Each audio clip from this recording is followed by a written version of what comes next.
We're also going to bring in Kate Monroe, former U.S. Marine, to join the conversation. Kate, thanks for being with us here. I do want to get to the conversation of Kamala Harris.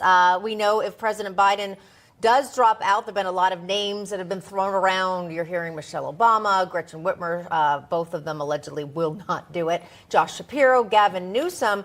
But notably absent is Kamala Harris. It seems, though, however, they might be stuck with her because this is such a virtue signaling party that they simply can't get rid of their own I'm going to say, specific pick, someone who is obviously Indian, African American, and a woman. So do they kind of shoot themselves in the foot here?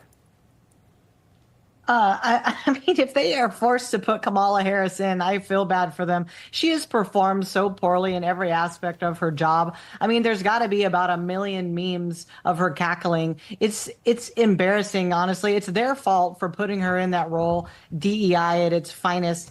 But it sounds to me like what I'm hearing today, he isn't going to step down, and which would leave no room for her or Newsom or Michelle Obama or any other person. But they better hope it's not her. You want to talk about an annihilation?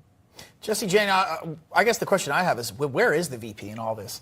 I mean, a pretty historical event happened last week, a disastrous debate by the president, and we've heard very little from her. They shared that one Anderson Cooper interview afterwards. Yeah. So where is Kamala on this? Well, I want to go back to the previous topic that we were talking, because this ties into Kamala.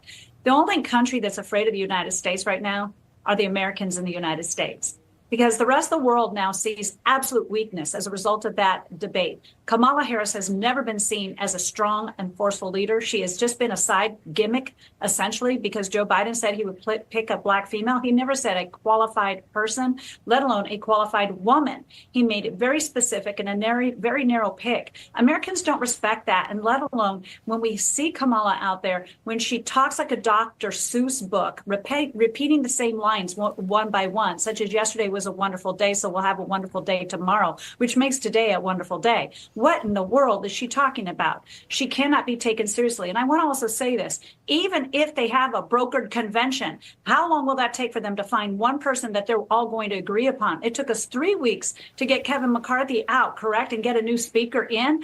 3 weeks. How long was that?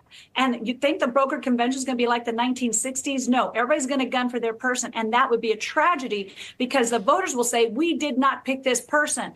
Essentially, they are stuck where they are. 3 states will not allow him to come off of the ballot through resignation, because they have it in their state bylaws that he either has to die in office or be removed by the 25th Amendment. Mm-hmm. The Democrats made this bed, and now they're sleeping in it. And they're finding that's a very hot and sweaty bed. Yeah, interesting point. All right, we're going to have to leave it there. Out of time. Jesse Jane Duff, Kate Monroe, thank you so much for being with us.